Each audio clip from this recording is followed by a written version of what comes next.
benvenuti alla quarta puntata dell'Opinione a cura di Mimmo Ficarra. Oggi ho il piacere e l'onore di intrattenere un breve dialogo con Giuseppe Arancio, l'onorevole Arancio, deputato all'Ars per la 16ª legislatura.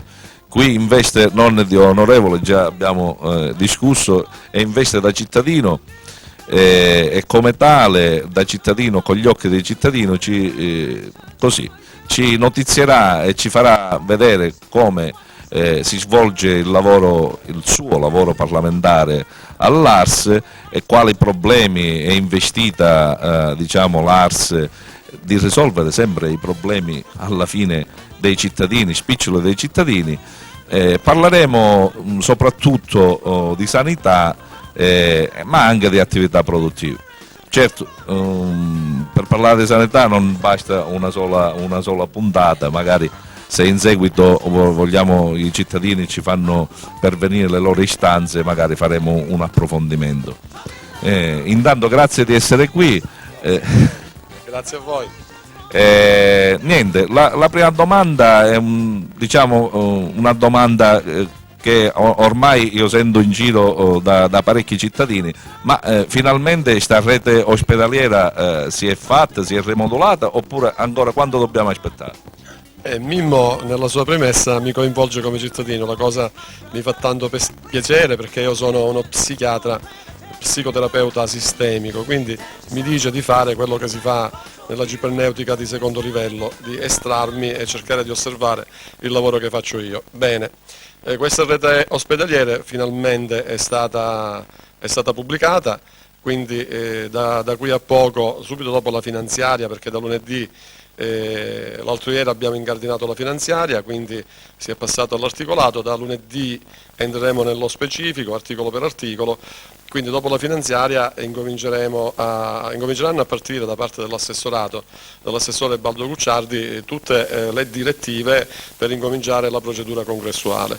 Questa la aspettavamo da tanto tempo perché la legge Balduzzi aveva bloccato tutti i concorsi sino a quando la Regione non si fosse adeguata, allineata alle nuove normative. Questo è stato fatto attraverso questo strumento che è la rete ospedaliera, quindi tutte queste procedure sono arrivate alla fine, quindi da qui a poco partirà tutte le procedure che porteranno all'assunzione di medici, del comparto, di OS, di amministrativi, tutta quella procedura che serve poi a mettere in sicurezza i nostri ospedali, perché tutti sappiamo la carenza di organico a tutti i livelli che c'è stata, ma questo è dovuto perché praticamente la legge nazionale ha determinato il fatto che tutte le regioni si adeguassero rispetto a un problema nazionale. Onorevole Arancio, Giuseppe,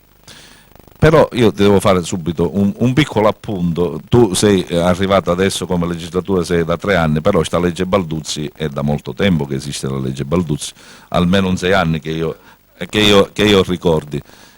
Siamo stati pure fuori, però nelle altre regioni la legge Balduzzi, diciamo che sono stati un attimino più veloci a riorganizzarsi, cosa effettivamente ha fatto sì che la nostra regione rispetto a molte altre è in ritardo. Io sto parlando specie di quelle del nord, quelle del sud sempre se non è zuppa è pan bagnato. E cosa eventualmente in questa legislatura si è potuto fare per snellire il processo burocratico che porta alla definizione di tutto quello che hai detto poco fa? Noi abbiamo avuto un iter più lungo, perché la Balduzzi è una legge di riordino, quindi in Sicilia si dovevano tagliare tutti quei presidi che non avevano determinate caratteristiche, non offrivano determinate prestazioni. Voglio fare un esempio, uno per tutti, però gli esempi calzano un po'. Partiamo dal presupposto che in tutta la regione dovevano essere chiusi 9 ospedali, dovevano essere chiusi diversi punti nascita, poi alcuni sono andati in proroga. Io qui dico quello che penso, perché quando si fa una legge bisogna avere il coraggio di non dare deroghe, perché dare deroghe è arrivato a questo punto. Io non capisco perché a Brondelli Catasia, a Mussumeli no, perché io mi sono recato più volte a Mussumeli e Mussumeli è un'isola nell'isola, quindi o si fanno le deroghe e si analizzano tenendo conto di tutti i requisiti oppure non se ne fanno. Questo penso che sia un principio sacrosanto. Dopodiché noi abbiamo cercato di salvare, per esempio nella nostra provincia, di salvare sia l'ospedale di Mazzarino sia l'ospedale di Niscemi. Questo ha comportato il fatto che la Commissione Sanità, di cui ricordo il Presidente è Pippo Di Giacomo, si è recata in tutta la Sicilia andando a constatare con i propri occhi le situazioni reali di tutti gli ospedali che dovevano essere chiusi. Questo ha comportato un lavoro capillare, un lavoro in cui si sono andati a sentire tutti i sindaci dei territori in cui veniva chiuso un ospedale. Questo ha determinato un tempo. Ricordiamoci che sino a ieri c'è stata una conferenza Stato-Regione in cui l'assessore alla sanità è andato al tavolo a chiedere ulteriori deroghe per Mussumeli, che non è stata accettata, per Petralia, che non so come è andata a finire. Quindi ci sono stati degli strascichi che hanno comportato il fatto di ascoltare i territori, perché sarebbe stato molto più semplice applicare la Balduzzi così come è scritta, quindi questo avrebbe comportato la chiusura degli ospedali di Niscemi, Mazzarino, Mussumeli, e quindi sarebbero rimasti soltanto i due grossi ospedali di Gela e Caltanissetta. Come poi abbiamo visto si è trovato diciamo un escamotage che ha portato agli ospedali riuniti, che questo permetterà la sopravvivenza, perché ogni territorio che ha un ospedale, nessuno vuole perdere un presidio di sicurezza. Questo sicuramente ha portato, io nonostante non fossi, come tu ben hai detto, nella Commissione Sanità, ma quando si è trattato del mio territorio sono stato assieme alla Commissione Sanità, sono stato assieme alla Commissione Sanità quando ci sono stati problemi che riguardavano il mio territorio, perché le problematiche, a prescindere dalla Commissione in cui sono, le problematiche del mio territorio o le determino io l'ascoltazione ai tavoli.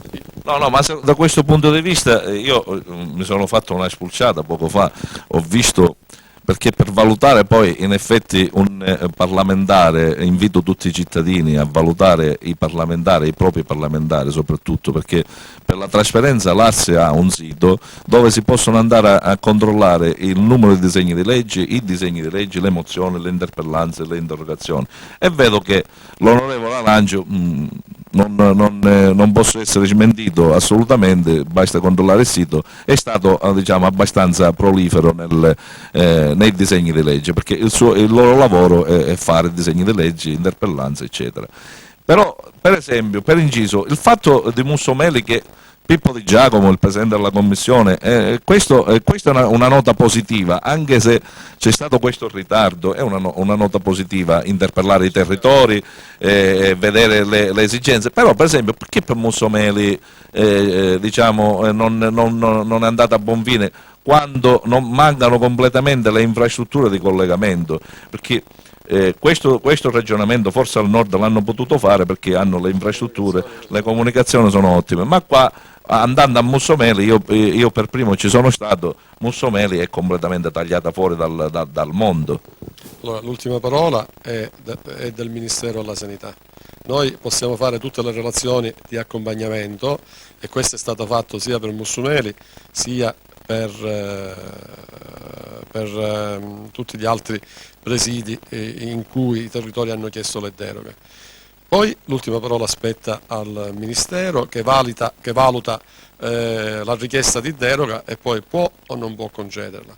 Certo lascia un po' perplessi come per esempio sia stata data la deroga a Bronde, che diciamo nel circondario è ben collegata, come ben dicevi tu, perché anch'io me lo sono chiesto, perché Licata, che ha 2 passi da Canicattì e ha anche da Gela, anche da Gela, quindi non si capisce com'è che possono essere date delle deroghe, e poi giustamente non posso che confermare quello che tu hai anticipato: a Mussumeli, come dico io, è un'isola nell'isola, cioè la Sicilia è un'isola, ma Mussumeli è un'isola perché è impensabile come è collegata alla provincia di Caltanissetta, è una cosa drammatica, quindi non capisco nemmeno io come non possa essere stata data la deroga, perché allo stato dei fatti ancora non è stata data. Quindi tu in ogni caso hai visto un ARS che diciamo in qualche modo ha lavorato, delle istituzioni che diciamo ci tengono ad avere un approccio più diretto con il cittadino arrivato a questo punto. Ma cosa diciamo il cittadino adesso con questa revisione, cosa cambia per il cittadino? Quali servizi si danno se effettivamente vengono rimpinguate queste piante organiche? Dagli atti aziendali per esempio delle ASL, quali servizi innovativi si offrono al cittadino? L'atto aziendale sarebbe l'organizzazione di un'azienda sanitaria, un organigramma, un funzionigramma con i compiti e responsabilità di chi lavora all'interno dell'azienda. Mi piace questa domanda perché permette di fare il punto sulla organizzazione del sud della provincia, perché ogni territorio ha avuto un'organizzazione. Noi avremo in più rispetto, diciamo, a quello che avevamo prima due che diventeranno due eccellenze, una che già è in atto, il servizio diretto dal dottore Di Martino, la Breast Unit, che permetterà di fare interventi intanto prima di fare prevenzione e poi di fare interventi con un modello multispecialistico, perché non c'è soltanto uno specialista, ma ci saranno diverse figure specialistiche dedicate che permetteranno con la metodica che è ultramoderna dell'infonoto sentinella di operare le patologie tumorali al seno, e questo già fa e farà diventare ancora meglio, perché ci sarà tutto un'equipe multidisciplinare che si occuperà di questa patologia e permetterà la prevenzione e la cura in modo conforme, così come si fa a Milano, a New York, a Shanghai. Quindi ci pone sicuramente al centro per la risoluzione di una problematica nella migliore dei modi. E poi l'altra specificità, considerato che tutti non possono avere tutto, perché oggi si ragiona in termini di bacini di utenza. I bacini di utenza, ogni bacino di utenza può avere determinate specialistiche secondo il livello di appartenenza. Quindi, questo lo dice la stessa Balduzzi. Questo lo dice la stessa Balduzzi. Sono stato tirato in una polemica demagogica e populistica da parte di alcuni politici locali, perché ormai non esistono più e hanno bisogno di innescare meccanismi di polemica per stare sui giornali. Infatti io ti dico di parlare perché come io vedo che c'è un pizzico di politichese, io ti blocco. Mi stai parlando da cittadino, stai parlando con date alla mano, perché voglio che questa chiacchiera, noi in questo programma chiacchieriamo da cittadini e cerchiamo di metterci nei panni dei cittadini, le istanze che ci fanno i cittadini, per capire se io mi vado a recuperare, ho bisogno, che so, di un'ecografia al fegato, oggi qui sta Balduzzi, mi favorisce o mi sfavorisce? Io questo voglio sapere. Al CUP devo andare a fare, 3 giorni di fila, mi danno la ricetta e poi devo aspettare un anno per farmi l'ecografia, oppure faccio un giorno di fila e dopo un mese ho l'ecografia? La domanda è pertinente, però ricordiamoci che ci sono 3 livelli di programmazione. Ci sono le situazioni in urgenza, che praticamente ci sono delle letterine che si possono barrare nella ricetta, come quando si va al pronto soccorso, ci sono i codici bianchi, i codici verdi e i codici rossi, così anche nelle ricette c'è normale, urgente e urgentissimo. Quindi a secondo quello che il medico di famiglia barrerà, determinerà una diversa canalizzazione della richiesta. La Balduzzi in generale, determinando la messa in sicurezza degli ospedali, quindi faccio l'esempio, la radiologia di Gela che è in sotto organico, nel momento in cui avrà i tecnici e avrà i medici, è indubbio che una richiesta verrà evasa in un tempo molto, molto più breve rispetto a al tempo in cui si può evadere oggi. e quindi è normale che i tempi di attesa diminuiranno, perché oggi ci sono tempi di attesa che sono lunghissimi. Questa è una discussione che abbiamo intavolato sia io sia l'altro deputato locale che è Pino Federico, perché quando ci sono i problemi del nostro territorio, come dici tu, noi siamo cittadini a prescindere da tutto ed è giusto che i servizi, ne abbiamo bisogno di tutti, perché l'urgenza, il filtro è il nostro territorio.